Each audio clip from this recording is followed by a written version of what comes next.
In this lesson, we're going to touch relatively briefly on the topic of color correction inside of Photoshop CS2 and just how you go about solving some of the most common color correction problems. And it's kind of a way for you to get your feet wet with color correction. It's a big topic. We're going to be revisiting it in a lot of detail inside a couple of lessons in part 3. But for now, I want you to open up this image right here. It's called Rock Climber iStockPhoto.jpg.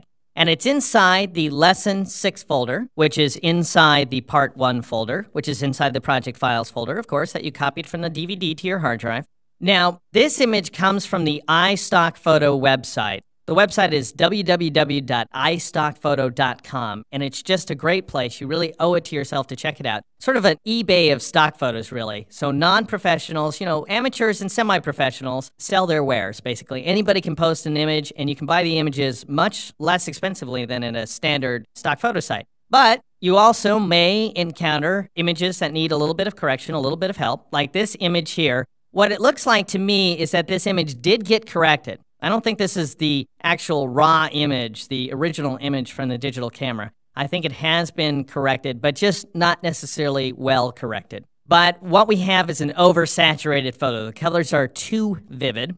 And the rock formation over here doesn't look rocky to me. It looks scarlet, much, much too red. And rocks tend to be more sort of in the brown, which is sort of the yellow-orange range. So a lot to fix inside this photo. This photo comes from a guy named Mads Fredriksson, by the way. Obviously, an accomplished mountain climber, I would gather. I mean, he's above the clouds. I wouldn't do that. What a crazy guy.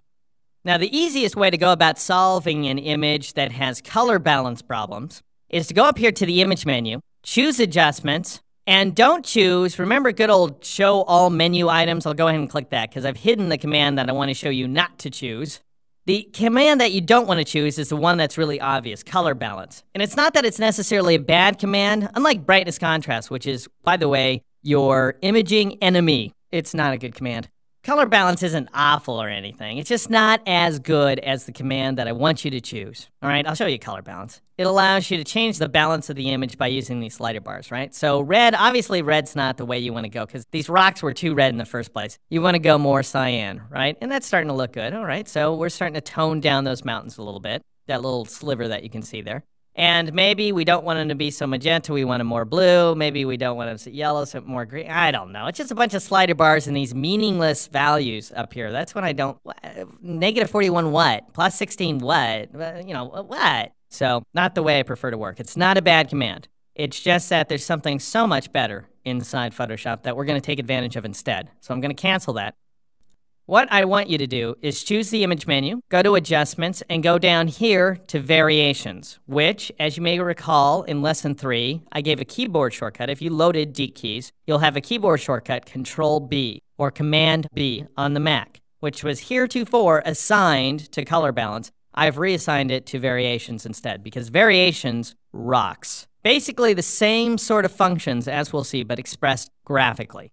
So check this out. When you choose the Variations command, it brings up this enormous graphical dialog box. And so instead of presenting you with what seems to me to be meaningless numerical values that don't really help me out very much, instead I'm seeing graphical representations of each one of those colors that we saw before. So let me just sort of briefly tour you through the dialog box. We have the original version of the image, and then we have the current version of the image subject to any color modifications that we may have made. Now, so far we haven't done anything, so original and current pick look exactly the same. We have color modifications that we can make in this central lower portion of the dialog box. Over here on this right-hand strip, we have some lighter, darker modifications, luminosity modifications that we can make. We can specify which colors that we want to modify. We can either change the midtones, which is generally the way you want to go. We'll come back to that in a moment.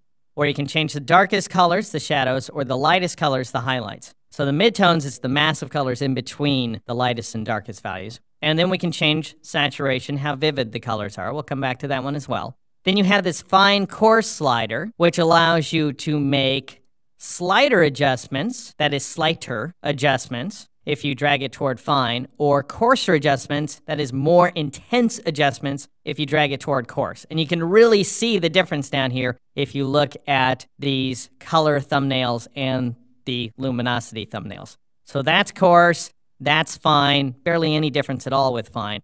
I typically leave it set somewhere in the middle because coarse is obviously way too much. And fine is so fine you can't see what you're doing. So someplace in the middle tends to work best, especially when you're coming to terms with this dialog box when you're first using it. All right, let's hone in on these color adjustments here. Now notice what we have to work with here. We have more yellow, more green, more cyan, more blue, more magenta, and more red. Everything's expressed in terms of more, more, more. There's no less icons, and there's like no oranges, there's no violets, there's no purples, there's no indigos. So you may sit here and wonder, well, why is it always more, more, more with this dialog box? And why did they pick these specific colors? Well, I'll answer the second question first. The reason that they picked these specific colors is because in the big color wheel, these are equidistant colors. So if you imagine that the color wheel is 360 degrees, which it would be, of course, circle is measured in 360 degrees, then each one of these is 60 degrees from the next along that circle. Actually, if we were to really talk about the colors in the rainbow, these would be them. It would be red, yellow, green, cyan, blue, and magenta. That's the truth. And also, if you think about the RGB versus CMYK scenario, the screen versus the print scenario, we got red, green, and blue in this triangle. And then we got opposite it, cyan, magenta, and yellow, the three primary colors of print. Black is the fourth color, and that's the key color. We'll go into that later when we talk about printing from Photoshop. But for now, just a brief introduction into color theory. So these are actually the 6 points along the color rainbow. Now, why always more and not less? Well, because the colors are their own lesses. Every one of the mores is a less for something else. So, for example, more red is the same as less cyan. So as you add red, you also subtract the opposite, cyan. As you add yellow, you're also subtracting the opposite, blue. And as you add green, you're also subtracting the opposite, magenta, and so on. That also works in terms of backing up. So for example, let's say I've gone a little bit too red in this case, I dare say. Then I would back it off by clicking more cyan. And I am actually undoing the more reds by doing this. Because I'm working inside this dialog box, I haven't actually gone and applied anything to the original image. This is a direct opposite. So, how do we go about solving this particular problem? Well, I'm going to go back to my original image just to reset things. And you do that by just clicking on this original thumbnail at the top after you get done goofing around the way I have so far. Now, I'm going to try to make some real progress here. And I don't really know what the image needs more of. This is really typical when you're working inside this dialog box. It's easy to see what's wrong with the image in terms of what it has too much of, like too much red, for example. But it's difficult to see what it has too little of, like I need to add more green or something like that. It doesn't have enough green. That's a hard thing to say. Who knows? But I can tell it's got too much red. So I'm going to tap more cyan because I know that cyan is red's opposite. So I'll go ahead and give cyan one click, maybe two. And then I might say, well, you know, maybe it needs a little more green. Maybe green will make it look a little better. Let's try that out. And really, it's also about not only sort of anticipating what color you need to get rid of, but also by just sort of responding to these little thumbnails, these little visual indicators. You just click on the thumbnail that looks better. And at this point, I might say, well, this little thumbnail, even though it is very, very tiny, it does look better than the original. So I go back up here to compare current pic to original, and sure enough, current pic looks better inside these mountains here. And also note, it really hasn't done anything to the sky. It has actually changed those sky colors a lot, but we're just not really responding to it. It's not really something that we're seeing because our eyes are sort of less sensitive to the green-blue range, and so things are still looking pretty sky colory. Looks pretty good. Okay, so the other thing I want to show you is that so far we've only been working with midtones. And that is, generally speaking, what you're going to be wanting to do. You're almost never going to adjust shadows. And the reason is, watch when I select shadows, notice that we get some odd coloring going on all over the place. That's because of a little option right up here that's called Show Clipping. These are the clipped colors. These are colors that are outside the CMYK range specifically. Well, it's not very accurate, put it that way. I don't pay much attention to this option. Just turn it off. And that way you're really going to see what's going on. Now then, now that we got rid of the aberrant colors, I'm not really seeing much difference. I can just really hammer on the shadows on the red, and it really takes me a while to make any difference whatsoever. Notice that? Or I could hammer back here on more cyan to get the shadows back the other direction. It's tough to make much of a difference in the shadows, I guess is what I'm trying to say. So you're not going to want to spend much time there. Now, highlights are even worse. I'd say if you're going to want to spend maybe 10% of your time with shadows, you're going to want to spend roughly 0.000 nothing ever % of your time with highlights. And it's just because you end up just wrecking stuff. If I start making the highlights more red, for example, I just make white red. Everything that used to be white in the image starts becoming red, and you just don't want that. That's just bad. So almost never with highlights, I dare say. So most of your time you'll spend with midtones. Now, you will also spend some of your time with saturation. Notice what happens when I click on saturation. I lose everything along the right-hand column. We'll come back to the luminosity stuff in a minute. And you lose all your color stuff too, and it's replaced by the saturation stuff right here. That's okay though. As you may recall, the mountain is way too saturated. Rocks, dirt, just doesn't even go with saturation. So I'm going to click on less saturation, even a couple of times, to back it off until things start becoming more and more gray. Well, as you remove saturation, you do trend toward gray inside the image, but also inside the variations dialog box specifically, you also trend toward lighter. As you remove saturation, you make the image more and more light. So at this point, it's kind of a little bit washed out, I'd say. So we'll go back to midtones in order to fix the brightness values, and I'm going to make the image a click or two darker.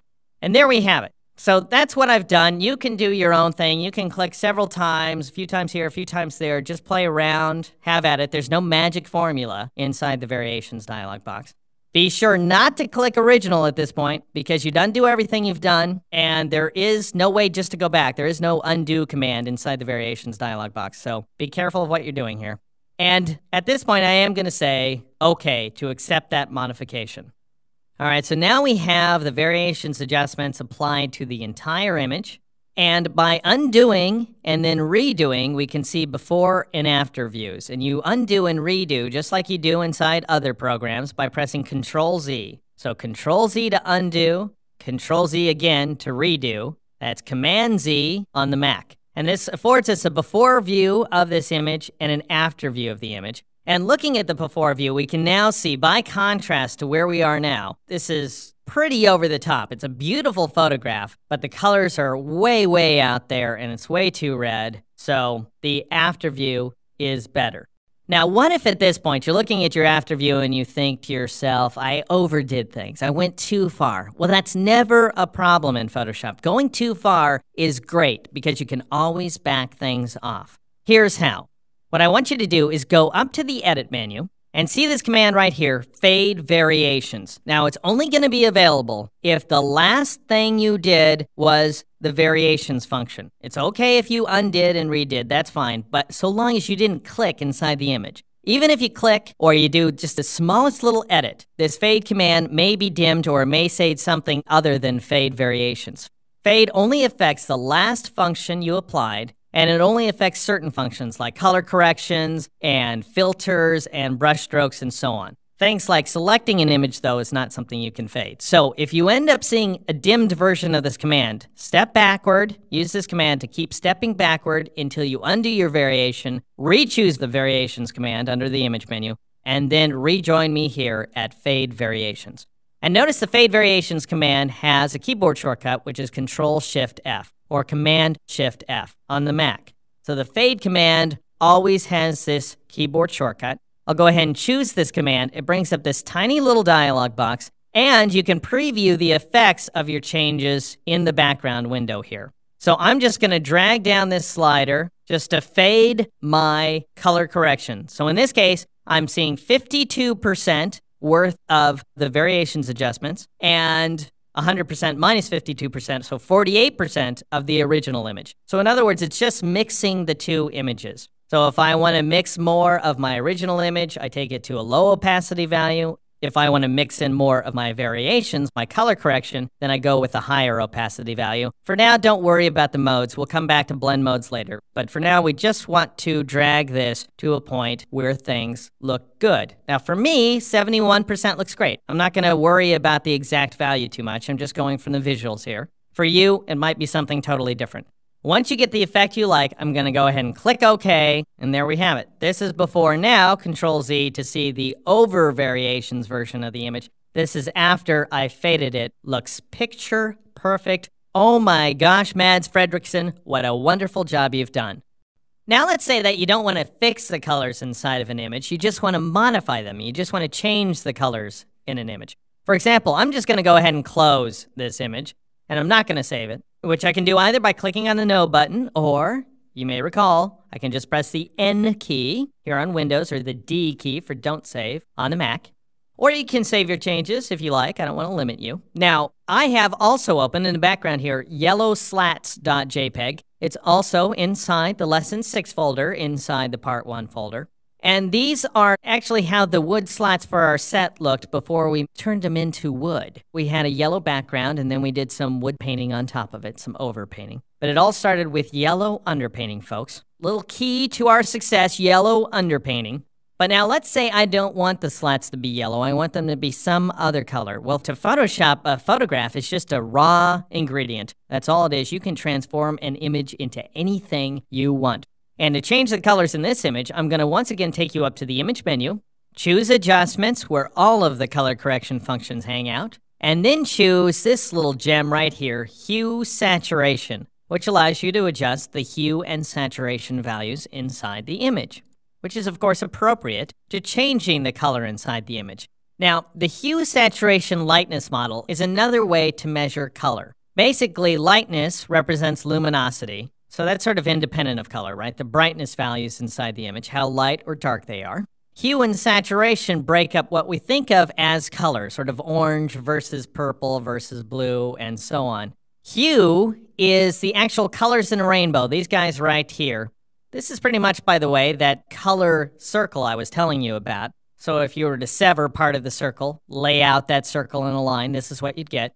Starting with cyan, going to blue, magenta, red, yellow, green, back to cyan again, just like those color options that we saw inside the Variations dialog box. So that's what hue means. Essentially just the color by itself, free of any considerations about how saturated it is. And then saturation is the intensity of the colors. So if I move the color saturation down, notice this lower bar right here shows you where the colors are going to go. So this top bar represents the original colors inside the image. The lower bar represents the new versions of these colors. So blue is going to change to a less saturated blue, sort of a dull blue. Magenta to sort of a dull magenta, sort of a dull purple color. Orange is going to change to brown.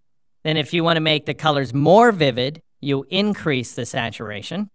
And the bars aren't so good at expressing increases in saturation because this top bar already starts super saturated. But you can track the changes to your image in the image window live and dynamically if the preview checkbox is turned on as it is by default. So leave that turned on unless you want to do a before and after comparison. Before with preview off, after with preview on. So far, it's a pretty subtle adjustment.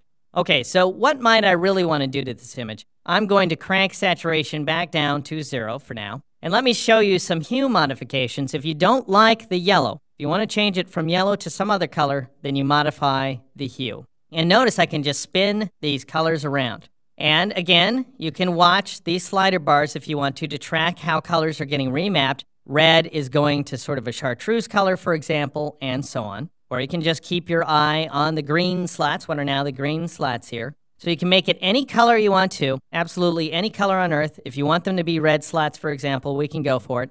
Now, you may need to, at this point, after you change those hues to different colors, you may need to adjust for saturation. Like what used to be pretty darn vivid yellow slats turn into radioactive red slats. So the saturation values just don't jibe. So I'm going to reduce the saturation to take some of that red out, to leach some of that red out, and just make this more natural looking.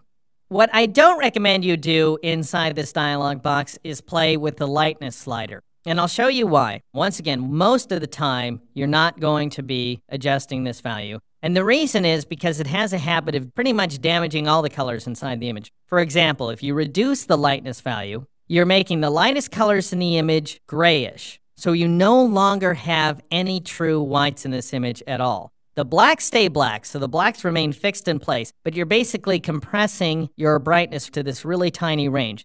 Similarly, if you make the lightness value lighter, if you increase the lightness value, your whites remain white, so they remain fixed in place now. However, your blacks become sort of this grayish color, and you compress the luminosity range in this tiny light space here. Best value, 0 for lightness. That's what I recommend you leave it. And otherwise, just a few little tips you might want to know about. You can, of course, adjust the value here, the saturation value. This is a percentage value, by the way. It doesn't say it, but it is a percentage value. Hue is measured in degrees, just so that you know that these values actually mean something. You can adjust the values by entering numerical values if you want to, by adjusting the slider triangles. Some other things you can do. Notice if I move my cursor over the word saturation or over the word hue, it turns into a little scrubber. And so I can scrub the value, just scrub directly on the value. Now you might say, well, why in the world would you want to do that? It's no easier than just dragging the slider triangle around. That's true. Here's where it does become easier. If you want to make huge galumphing changes, then you press the Shift key and drag on hue, and it makes much faster changes so that you don't have to wear your finger out scrubbing so far, I guess. But it can be helpful, if you work that way. I don't tend to, but I just want to show you everything that's available inside the program. Another thing, this one I do take advantage of. If you just want to nudge the values, like once you have a value highlighted, which you can do just by clicking on the value. Notice clicking on a word, clicking on an option name makes that value active. If you just want to nudge a value, in this case saturation, you can press the up and down arrow keys. So the up arrow key raises the value. I'm just pressing it several times here. Raises the value incrementally, one nudge at a time. And the down arrow key lowers it incrementally. If you want to use higher increments, bigger increments at a time, you can press Shift up arrow to change it in increments of 10, or Shift down arrow to lower the value in increments of 10. But in this case, since I'm just sort of eyeballing things, I'm just going to drag the sliders around until I get an effect that I like. It's really that simple. Again, you go ahead and do whatever you want. If you want your slats to be blue, by golly, I want you to go for it. I want you to make your color dreams come true where slats of wood are concerned. Okay, I'm going to go ahead and accept this change by clicking on the OK button.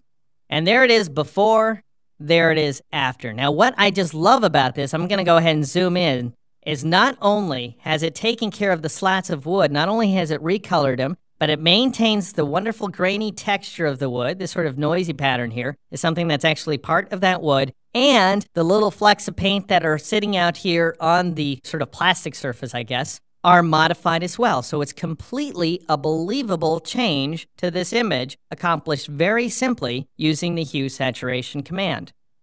Now, the problem with this technique, the downside, is that we've transformed all colors inside the image. So in other words, we didn't just change the yellow boards to red, we also changed every other color inside the image to some different color. So for example, if I undo the modifications, you can see that this plastic underneath the boards is sort of this dull brown color. And then afterwards, it changes to kind of a dull purple color instead. Okay, so it doesn't happen to matter that much in terms of this image because the yellow boards are really all we see. We don't really care or notice what the color of the plastic is underneath, but it changed as well. What if we do care about the other colors inside the image? Well, we have to use a different technique to reveal this wonderful technique, and it is truly wonderful, folks. Go ahead and close this image, Yellow Stats. I'm going to click No, and behind here, I have another image open. It's called Girl in Violet, photospin.jpg. It's also inside the Lesson 6 folder, inside the Part 1 folder. And this image happens to hail from Total Training's favorite stock photo agency, which is Photospin. This is more of a traditional stock photo agency, photographs by professionals, and it shows. And this is a lovely, lovely, wonderful photograph. Now, I don't want to correct the colors inside this image because the colors are fantastical, but all I want to do is I want to change this little girl's shirt from purple to some other color, from violet to something else, without changing the colors in her face or her glasses or the green background or anything else. How do I go about doing such a thing? Well, it turns out we go to that very same command, Hue Saturation. So what I want you to do, just so that we can see a new technique here, I want you to replay the last hue saturation you just got done applying. Let me explain what I'm talking about. If you go to the image menu and you choose adjustments and you choose hue saturation again, or you press Control U, the keyboard shortcut, or Command U on the Mac, you just bring up the hue saturation dialog box from its default starting point. So no changes have been made. However, you can reapply the last color adjustment you just got done applying. This is true of many of the color adjustments inside Photoshop by choosing the command with the Alt key down under Windows or the Option key on the Mac. Press and hold Alt or Option and you would choose the command. Okay, so that's one way to do it. Or you can just take advantage of the modified keyboard shortcut, Control Alt U or Command Option U. And that will replay your last color adjustment. That will bring up the hue saturation dialog box complete with the last color settings you applied. And the only reason I'm doing this, other than to show you a nifty new technique, just so you know, is so that you can see how this specific color adjustment affected all colors inside the image. So in this case, it changes her shirt to blue, from violet to blue, but it also changes her face from a natural, healthy, sort of yellowish, orangish tone, which is where all of our face tones reside, no matter what your luminosity values, no matter how light or dark you are. And it changes her to this strange sort of magenta creature, which nobody falls inside that range. And if we increase the saturation values, it's even more obviously wrong than it was before. So how do we go about isolating just her shirt? Well, it turns out we can do that from inside the hue saturation dialog box, and we can do it splendidly. First thing I want you to do, assuming that you've done what I've done so far, you've brought up your last changes, I want you to restore default values. And you could do that by just changing the hue and saturation values to 0 and 0, and of course 0 for lightness if you wanted to. You could do it manually, in other words. You could cancel out and re-choose the command, but here's the best way to do it. Another technique that works inside lots of dialog boxes. To restore the original settings, press the Alt key or the Option key on the Mac and click what used to be the cancel button. It changes to a reset button. So Alt clicking cancel or Option clicking cancel on the Mac resets the image. Okay. Now we're back to our original settings, 0, 0 all the way. So nothing's changed inside the image. Notice this option up at the top of the screen. It's called Edit. And by default, we're editing something called Master. Master just means we're editing all colors inside the image to equal degrees. What if you want to edit just some of the colors inside the image? Well, you would click on this little down pointing arrowhead here, and you would choose the range of colors that you want to edit. And notice, once again, we're modifying the reds, yellows, greens, cyans, blues, and magentas. Okay, just those exact same periodic colors, those same color primaries and secondaries that we were seeing inside the variations dialog box. Now, that doesn't mean you can't edit things like violet. Like, where's the violets? Inside here, magenta we saw is kind of a pinkish color, really. It's a little bit purpley, a little bit pinkish, but it's not violet, that's for sure. Violet falls somewhere between magenta and blue, so it's somewhere right between these areas. So what do you do about something like that? Well, you just choose one or the other. Just choose what you think is going to be the closest. I'm going to go ahead and go with magentas. Doesn't really matter. We're just going to start with the magentas. And now I'll just show you what happens. If I just start in editing the magentas in the image, we will see her shirt change. Notice that. And that's because, sure enough, her purples, her violets, do fall inside of the magenta range. You can see down here, if you look at the color bars right there, you can see where the range occurs. It doesn't just occur, notice these little vertical bars here in the dark gray. They fall under the magentas inside this color bar. But they also taper off into what I would consider to be the violets, between magenta and blue, and they taper off over here in what I would consider to be sort of the crimsons between magenta and red. So these are the drop-off areas, very subtle, slow drop-off areas inside the image. Okay, well, I'm going to reset this to 0, and I'm going to show you another way to work.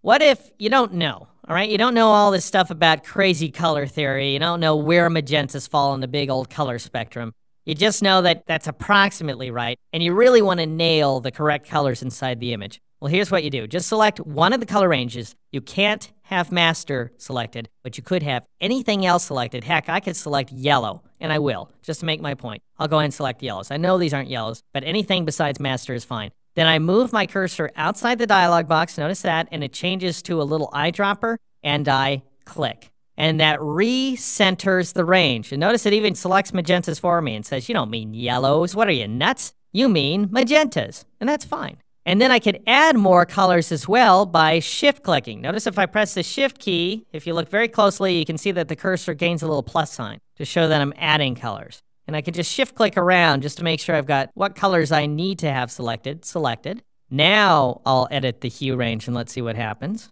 And as I drag to the left, it's making the colors bluer. And if I drag to the right, it's making the colors more red.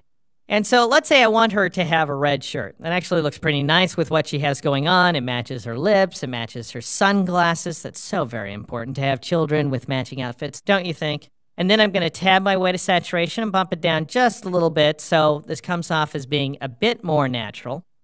Now, what if after this point you still notice that some colors still need to be changed? For example, I'll move my dialog box down here so that we can see it a little better.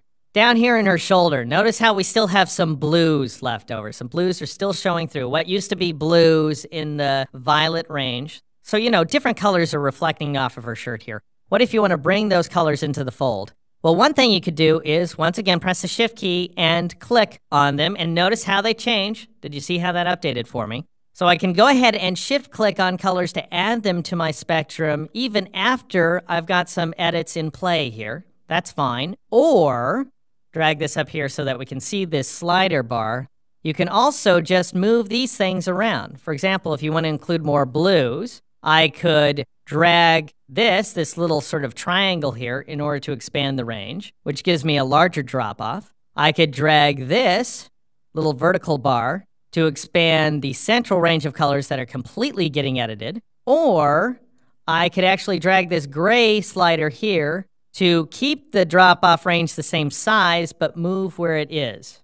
So I'll just drag it over a little bit here so that we can see more colors come into play. And then there's numerical readings just showing you where the drop-off occurs. And colors are measured in degrees. As I said, 0 degrees is red, 180 degrees turns out to be cyan, 187 is just slightly off cyan. So it's saying the colors start getting edited at 187 degrees. They taper off to 224. So these guys go together. And then the full range of colors getting edited drops at 293. And then there's a drop off all the way to 323 degrees. And so you can't actually change those numerical values by entering new numbers, but they do track your movements. See that? Okay, it's just something to bear in mind.